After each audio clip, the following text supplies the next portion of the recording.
Hello and welcome to your next Lua programming lesson for your NPA computing. Last week we looked at using arithmetic operators to assign values to variables and using concatenation to join two or more string values or variables together. This week we're going to look at capturing user input using the IO_read and IO_write functions.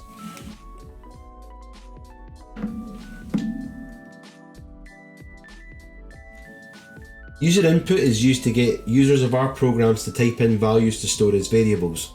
This will allow us to write algorithms to solve more generalized problems which work for a variety of different numbers. In the Lua programming language, we will make use of two functions to do this. We will use the IO_write function to write a prompt or instruction to the user contained within speech marks, telling them what to input. We will then use the IO_read function to capture what the user enters, terminated by pressing the enter key on the keyboard. This means that all IO_read functions should be used as part of assignment constructs, meaning that we should always write a variable identifier and an equals sign before the IO_read function. Otherwise, the input won't be stored anywhere. Let's look at a quick input example on Replit.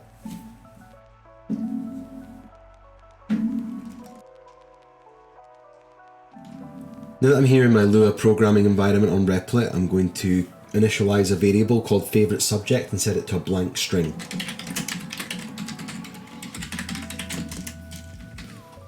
My next step is to prompt the user as to what I want them to input. So I'm going to use the IO_write function and put the prompt inside speech marks.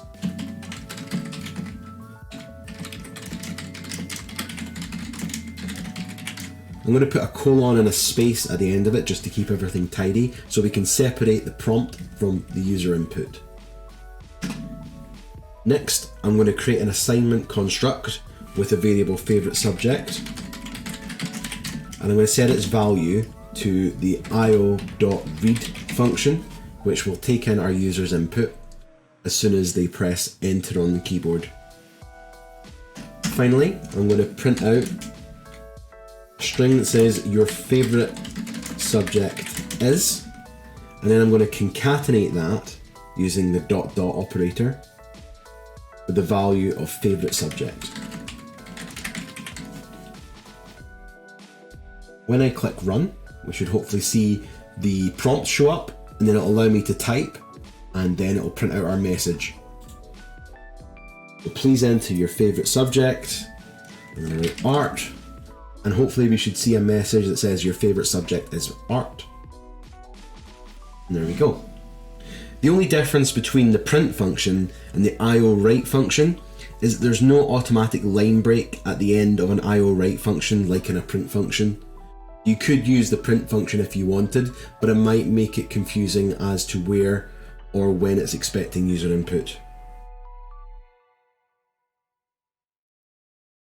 Now it's over to you for the task. Pause this video here and log on to Replit and complete task 1.8. Resume the video once you have completed this task.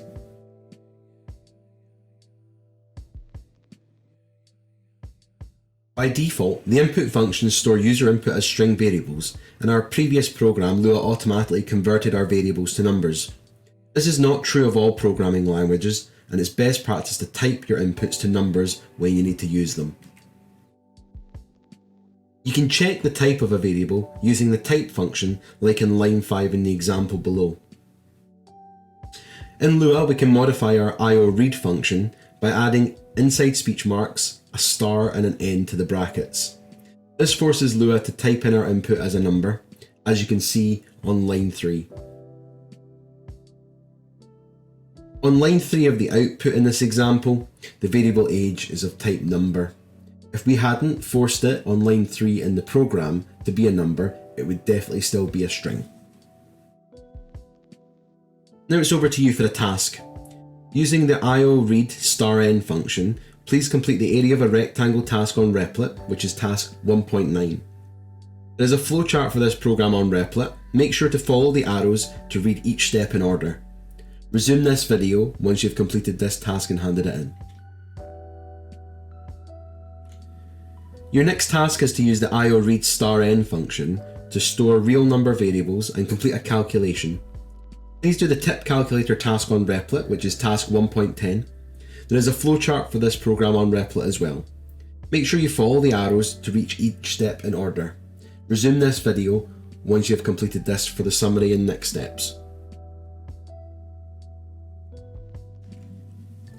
In this lesson, we've looked at using the IO_write and IO_read functions to store user input, where IO_write displays a prompt to the user and IO_read can be used in the assignment construct to store the values in a variable.